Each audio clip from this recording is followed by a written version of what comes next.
Hi, it's Elena. And it's Candace. And you're listening to Cousins on Crime.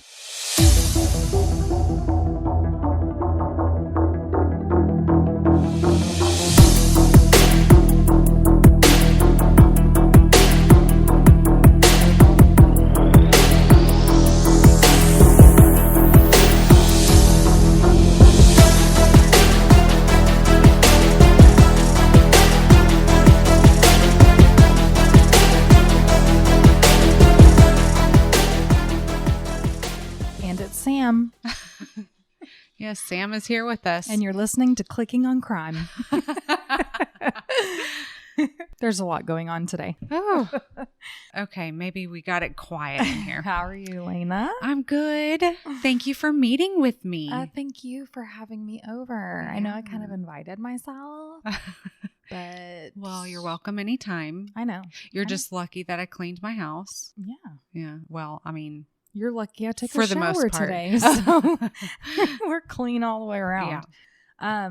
So Lena and I were just talking, and there's just a lot going on in life, these days, and so we kind of thought maybe of taking a little tiny break, just a couple of weeks. Yeah. Can y'all just hold on to your that panties? All right? We just, we got some stuff going on in the fam, and I have some babies that need operating on. Yeah. Yeah. And my first, we're not doing them at the same time, but my first one will go this month to have hip surgery. And so, there's just a lot going on. And this podcast is really great for detaching from what's going on in our lives, I guess. Like we get to research and write and kind of focus on something else. Yeah, exactly. And we'll still do that. We'll still be writing and stuff. But it will be nice to just have kind of one deadline off of our plates. Yes.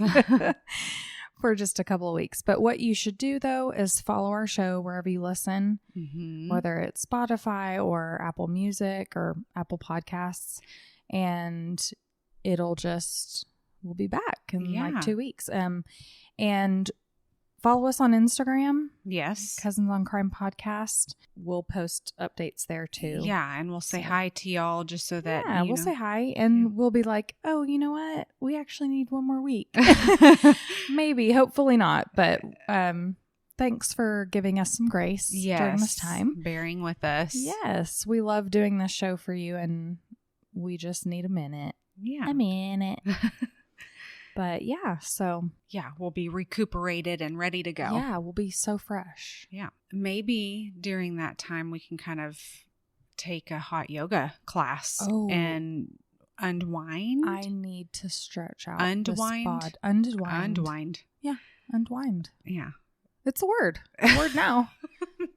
Yeah, so maybe we can do that. Unwind is like serious unwinding. Right. If you didn't know. We need to unwind. That sounds fun, right? Yeah. Let's do it. Yeah.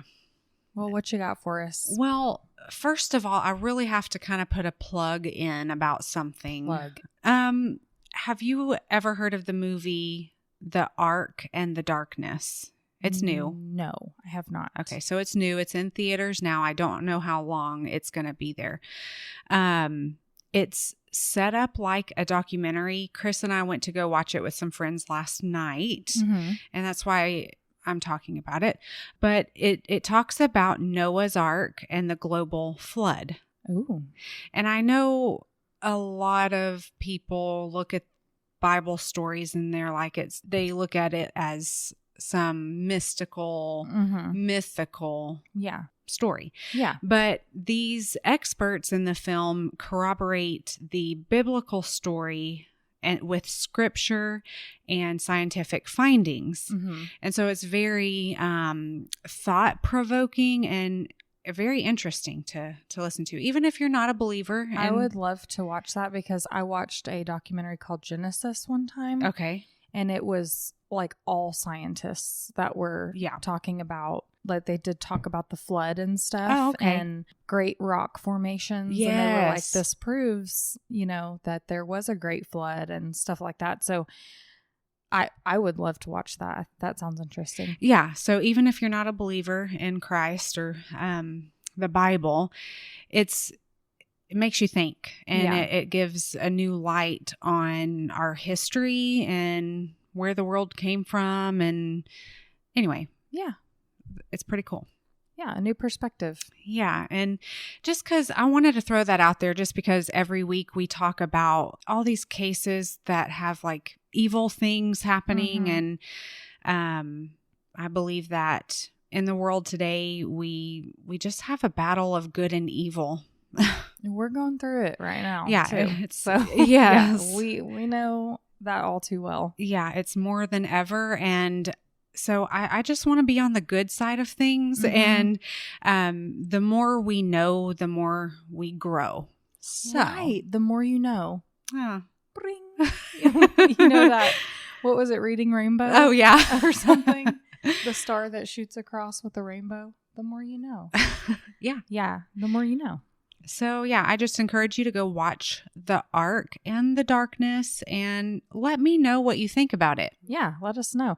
And especially if you're a non-believer. Yes. Because I love having conversations. Like, yeah, my faith has teetered for many, many years, but I love having open conversations with people because I'm very science-based. Right. Like, I really love science. I went to a liberal arts college where they, taught evolution, the ugly word that Christians don't like.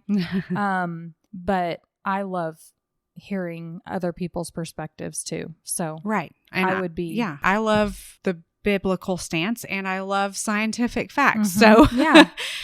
This has both. So yeah, let's talk about it. Let's Taco Tuesday about it. Exactly. Because it's Taco Tuesday. I'm glad you caught that. That's funny. Okay. So thanks for telling us about that. Yeah. On to the case. This case was brought to my attention by my friend Tara. Hey, Tara. This case was kind of close to her through friends of friends. So thank you, Tara, for the suggestion. So on November 26th of 1983, Donna and Steve Koenig had a beautiful baby girl. They named her Emily Rebecca Koenig. She grew up in a suburb close to Dallas, Texas. She grew up, she got married to a man named Donovan Lambert and became an elementary school teacher. She is described as loving and nurturing and really an all-around girl. She was girly and loves to do makeup, and then she would turn around and play softball and get down and dirty. Oh, cool. That's my kind of girl. Yeah, and you have to be that kind of girl to wrangle some elementary kids. Yeah. For sure. Thank you to all of our teachers. Yes. So there's even a picture of her changing the oil in her car and fixing her brake pads. I love it. While wearing her mini skirt. I have a picture similar. I'm not kidding. Really? Yes. I need to see this. I'm in like this really tight short dress. Okay. We got a flat tire on the way to the club. And so we had to pull over. And serious. I'll post it on our cool. Instagram. I'd love to see it. I'll I don't show think you I've first. Yeah. I'd be like, Candace, don't. This guy helped us, but like I was down in there getting black hands. Oh, so. no. Yeah. Not good for a night out. I know. So her favorite color was green, just like Emily. you. We would have been such good friends. I can see that. She had a few tattoos, one being a 4-leaf clover, green 4-leaf clover, and it said Lucky 23. And that represented the number she wore on her jersey. Cool. Her and her husband had 2 daughters together. Unfortunately, the marriage did not last, but the 2 of them did remain friends and were doing a great job at co-parenting. I love to hear it. I know.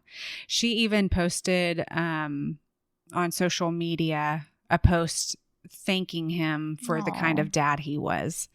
I thought that was... love it. I know. I love when people can, have healthy co-parenting relationships. Yeah. I have a lot of friends who have really great co-parenting relationships. And it's heartwarming. It really is. But jumping to the end of 2013, Emily was divorced and she was ready to start dating again. She added a guy named Robert Early on Facebook. I think it was one of those things where they had mutual friends in common, and that's how they connected. Well, they every time you log into Facebook, it's like people you may know. Yeah. Add me. So, deny. that kind of look familiar. So, let's be friends. Totally. He's kind of cute. Yeah. I don't know. So Emily and Robert had grown up in the same area. They had gone to the same high school. Robert was about 3 years older than her, so they didn't really know each other.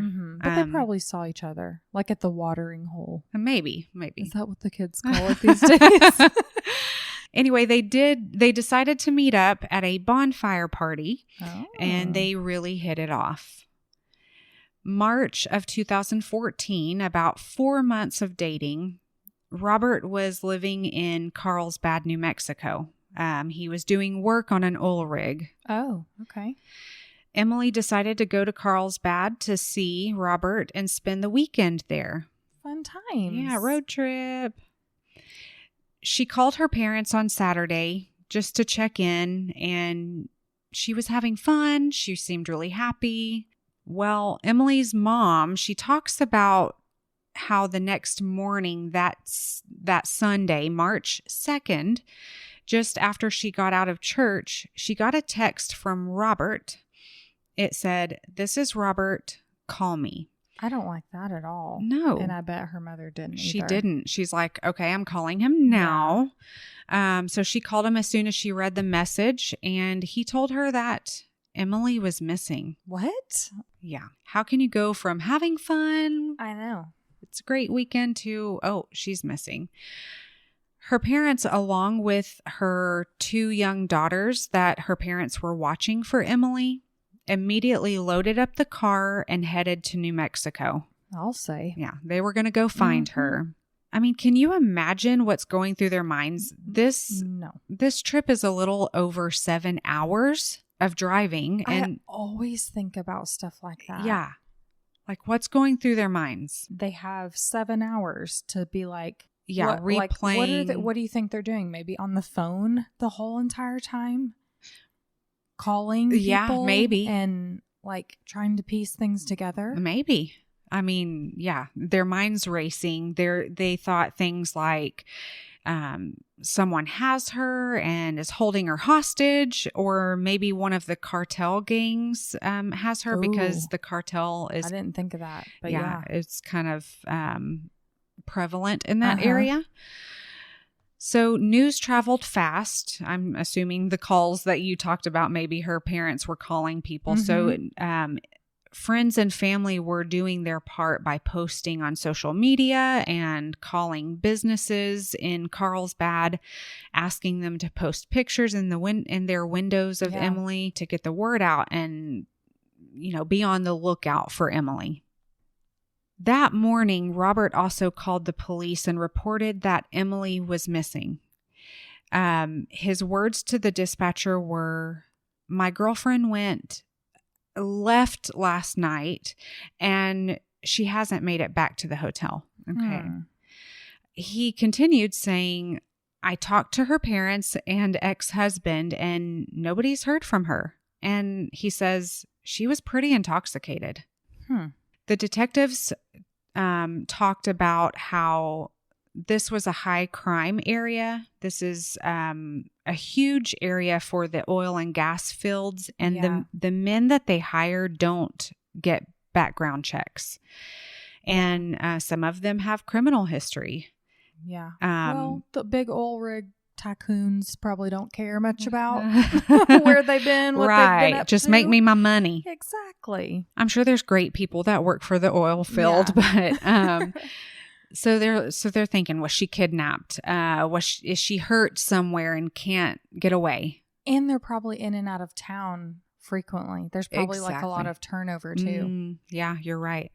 Now let me tell you about the detectives that worked on her case. Go on. Because, if you ever need them to investigate a case for you, these are the men that you want. Okay. I thought you were going to say quite the opposite. No, ma'am. It's good to hear we've got some ball busters and some boots to the ground type of guys. Yes, they are in Carlsbad, New Mexico. Okay, well, if I ever go missing, I hope I go missing there. And I don't know if they are still there. They were back in 2014. So, but I'll tell you their names. Detectives are Lieutenant John Blackman, Sergeant Blaine Rennie. Shout out. Sergeant Scott Naylor, and Detective Alan Sanchez. Okay. These men put their heart and dedication into this investigation. The first thing that detectives did, they went to the Stevens Inn where Robert and Emily were staying, and they pulled surveillance video, and then they went to room 402 to talk to Robert. Okay. He was very cooperative. What they did notice was that Emily's cell phone was in the hotel room. Her car was still parked there, and her purse was in the front passenger seat. None of that sounds good. Emily's parents and daughters arrived to the police station and told Detective Rennie everything that they knew about her. And so he felt like now it's personal. He knows who she is. Yeah. Detective Rennie was invested, and he wasn't going to sleep until he found Emily. Aww. He gave her daughters a little stuffed animal to try to make them feel better. Sweet. I know. The younger daughter looked at him and said, "My mommy is just lost, and you're going to bring her home, right?" Oh my gosh. Crush my soul. I know. And he assured her that he was going to do his very best to bring her home. I bet it really makes it so real for detectives when they sit face to face with family, especially the children. Oh, yeah. And they're like, they need their mother. Yeah. Yeah. So now it's like on to the next level of, we got to find her. Yeah. So Robert comes to the station on March 3rd and tells them about their relationship. They had been dating for about 4 months, and they have even met each other's family. He tells them of the events of their time together since Emily arrived in Carlsbad. They went through the Carlsbad caverns. They went to Roswell. On Saturday evening, they went to eat at a place called Tijuana's. They had a couple of margaritas. Then they went to a place called Farley's. Then they ended the night at the hotel bar called Blue Cactus Lounge. Oh. She took pictures of each adventure. Sounds like a fun trip. Yeah. Why did it have to come to this? Well, we will learn this.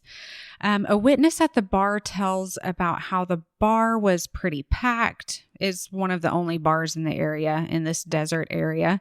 So it was pretty packed, but he did remember seeing the two of them. They were playing pool, and they were hugging, and they were kissing. When she would take her turn on the pool table and she would have to bend over to take her shot, Robert would step behind Emily to cover her from her short skirt. Oh. So it was obvious that he didn't want anyone seeing what they should not be seeing. Right. Okay. I was going to say gentleman, but maybe possessive instead. Yeah. You make the assumption. So Robert did talk about this during the interview. He says at one point, Emily had walked away, and when she came back to the pool table, she told him that a guy was hitting on her. Uh-oh. She walks up to Robert and says, "He told me if he's not taking care of you, I'll take you home." And so Robert says, "I told her, whatever, Emily, if that's what you want to do, go ahead and go." What? Yeah. Okay. So she basically says, "Forget you, I'm leaving," and she walked out. He figured she went out to smoke, but he decided that was a good time for him to just leave, and he went back to the hotel. Yeah, that sounds appropriate. Yeah. You have an argument with your girlfriend, and you're like, you know what? it's time for me to go. Yeah, she's going to go smoke. She's visiting from out of town and has like no way around here, but I'm going to go. Yeah. So he was asked, why didn't Emily take her phone with her? And Robert says that her phone was dead, so she just left it at the hotel because they were together and she didn't really need it. I mean, the hotel was walking distance. Okay, I can buy that. But, okay, you know she doesn't have her cell phone, but you're going to leave the hotel or the bar. Not that's just, stupid. yeah. He says but guys that, are stupid like that. I mean, yeah. You know what I mean? They just don't think like women do. Yeah. So he says he got to the hotel room and Emily wasn't there. What? She wasn't there? You mean she didn't go straight back to the hotel? She stayed there, maybe thinking her boyfriend was going to be there? Okay. I don't know. Yeah. So he says, I just paced around a little and then I just went into the room and I waited. Okay. Sounds like a solid plan. Mm-hmm. At this time, it was about 11:40 to midnight time frame. Detective Rennie, he asks him, so she left with some guy? And Robert says, I didn't see her leave with anyone, but she said she was leaving, so... Come on. Detective Rennie asks, or he starts to get real with Robert. Yeah.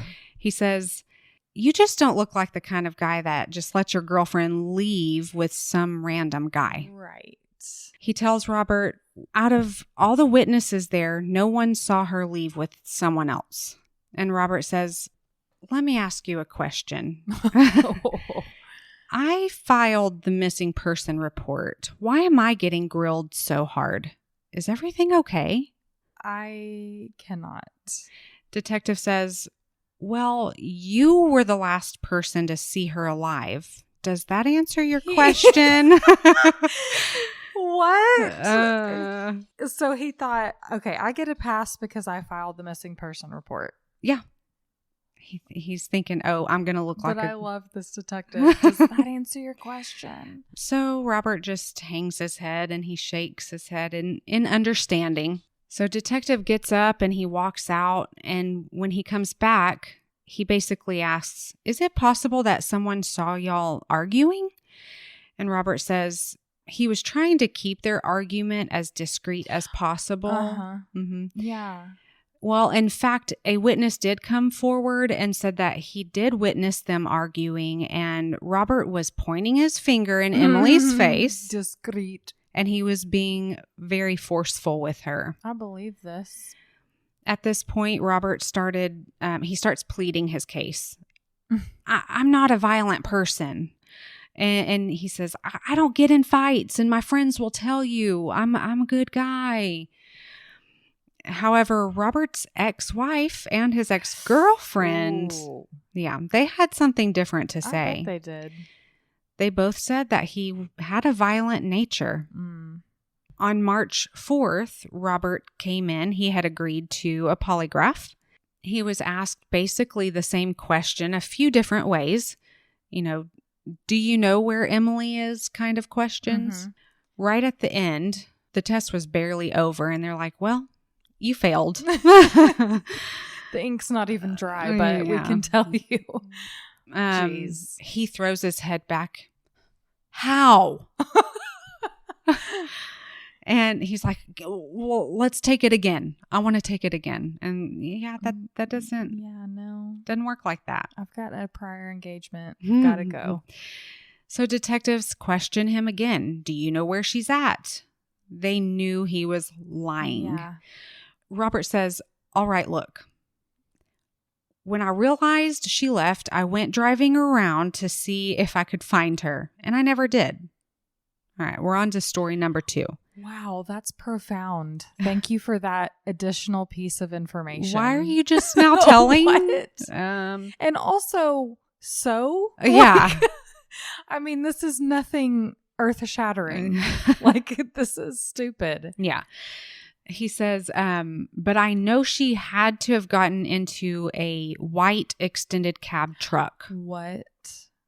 Yeah. Okay, now we're talking. Yeah. What? Nobody saw this happen. This was not on cameras. So the detectives, they know, okay, he's close to cracking.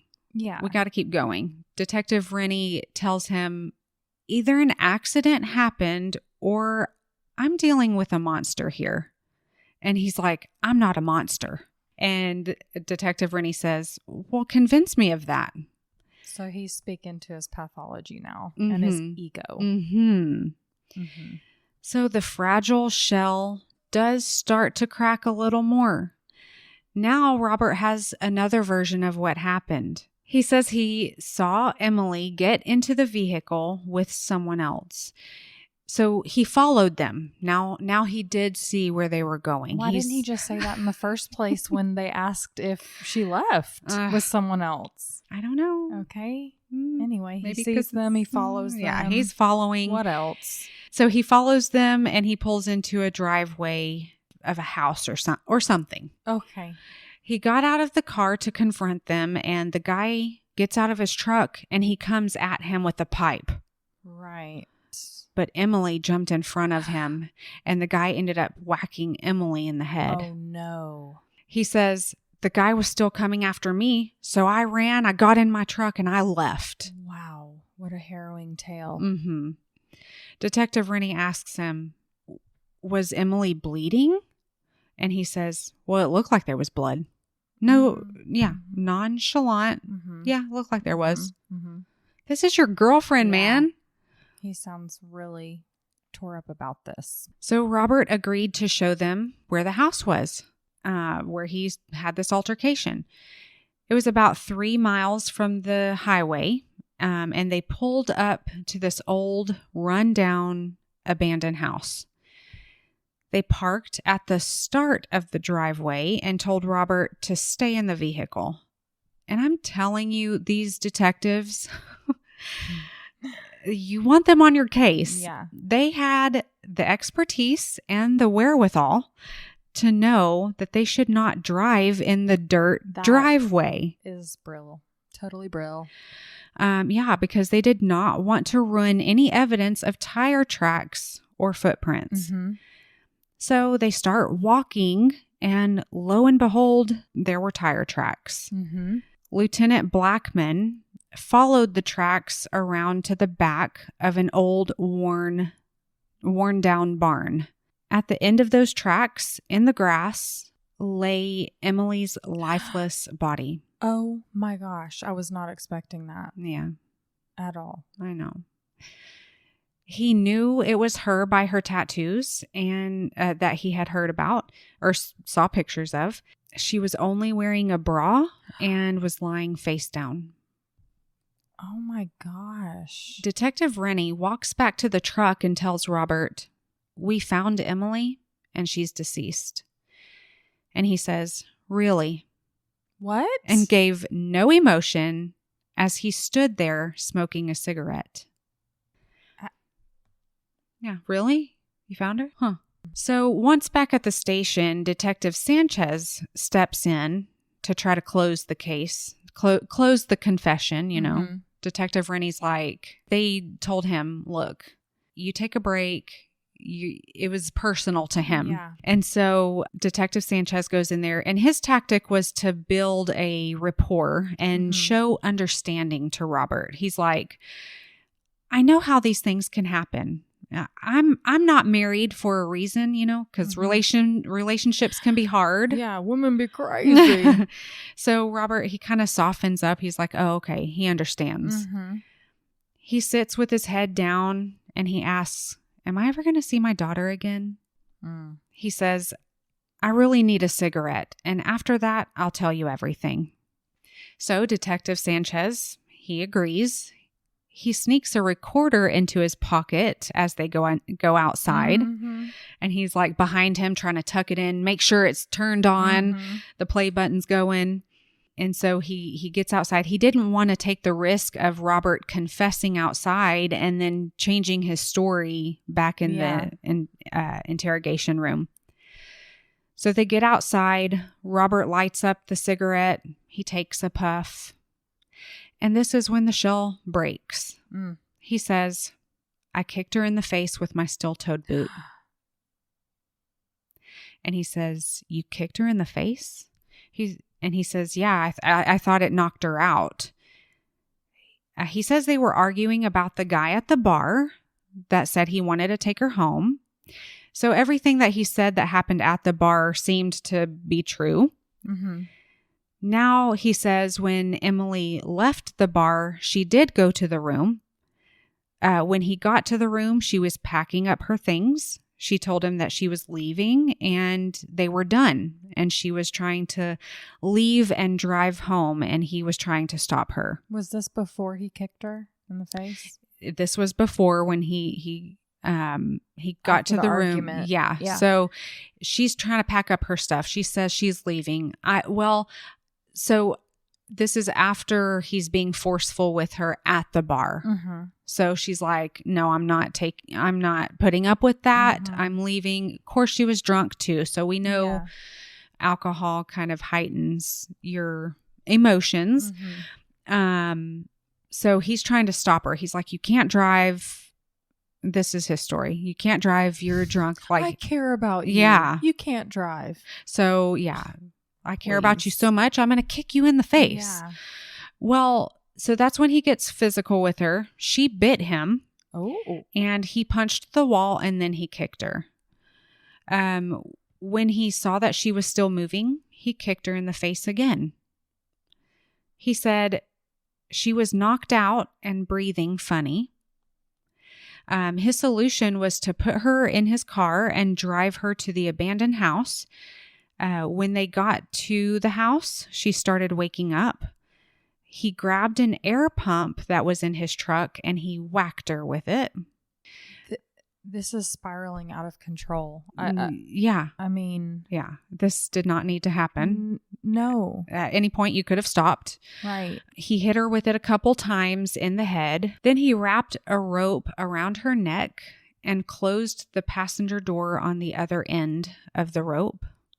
He got into the driver's seat and proceeded to drive and drag her body about 150 yards to the area behind the barn where she was found.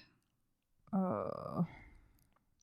So Robert was arrested and charged with a few different charges, including kidnapping with the intent to kill.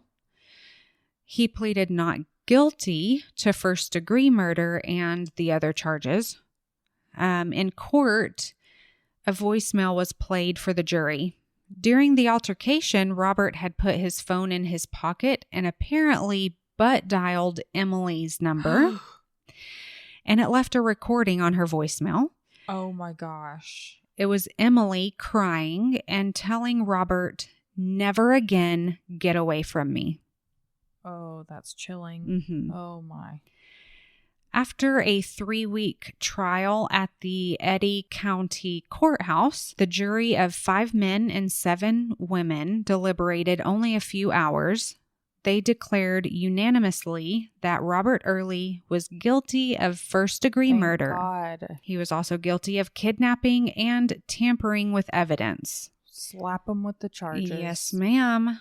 In New Mexico, the only possible sentence for a defendant who is found guilty of first-degree murder with an aggravated circumstance is life imprisonment. Good. So that's what he received. Bye. Robert's defense attorney, Deborah Lautenschlager. Okay, let's hear it. She said that the defense does intend to file an appeal. Mm-hmm. She respects the jury's decision. Right, yes. But they do intend to file an appeal on the verdict, adding that Robert was sorry for his actions and the death of Emily. Oh, okay. That makes it all better, actually. I'm sure he was sorry. Thanks for saying that. He was going to jail. So Robert even made a statement saying, "The guilt and pain I've had since that night has been a living nightmare." Good. He asked for forgiveness from Emily's family, but he said he doesn't expect that they would forgive him, and he would change places with her if he could. I don't think so. In 2016, an appeal was made and determined that Robert will remain in prison. Good. So yeah, there's that. All of the detectives do stay in contact with Emily's family. Emily's 2 daughters are now in their teenage years and playing softball like their mom. They both wear number 23 to honor her. I love that. Yeah. So I know I talked a lot about Robert and his confession. So I'm going to bring it back to Emily and I'll read you what her obituary says. Okay. Emily was a dynamic woman of intense passion who wanted to be everyone's friend and fix any problems they may have. She loved her children and her teaching position, both of which she worked hard to achieve. Emily enjoyed contemporary music, being with friends and family, traveling, pool, and skiing. Her infectious, sometimes impish smile and enervating spirit lit up any room she entered. Emily was always involved with family, friends, and anyone who needed help in solving a difficult problem or situation. If you met her, you were her friend, and you know she truly cared about you. Her shell is empty, but her spirit is here with everyone she knew and loved. We will all remember Emily. She was preceded in death by her brother, Daniel B. Koenig. And her brother actually died in a car wreck just a couple of years before her murder. Oh my goodness. I know. And so one of the heart-wrenching things her dad said whenever he found out that she was murdered, he looked to Emily's mom and said, "We're alone now." I just have no idea. No. And so that's what I'm at the beginning of this episode when I talked about the evil that we talk about, like so much evil to take away something so precious from a family. Have some self-control. It's really that simple. Yeah. Are you that immature? Like, I have some things to say about him, but I don't want to because I think you ended it beautifully. And it just really sucks that someone thought, you know what? I'm in charge here and I get to end her story. Right. Her story ends here with me. Right. That's not fair. No, it's not. So screw you. And lest you drop the soap in prison. Yeah, that was terrible. Mm-hmm. But this was great. Let's do it again sometime. We will in a few weeks. Yeah, we'll see you in a few weeks, guys. Bye, y'all. Bye. Love you. Bye. Thank you for listening to Cousins on Crime. If you're enjoying our podcast, please consider leaving us a positive review and rating. To make sure you never miss an episode, subscribe to our show. You can also follow us on Instagram at Cousins on Crime Podcast or send case suggestions to cousinsoncrime@gmail.com.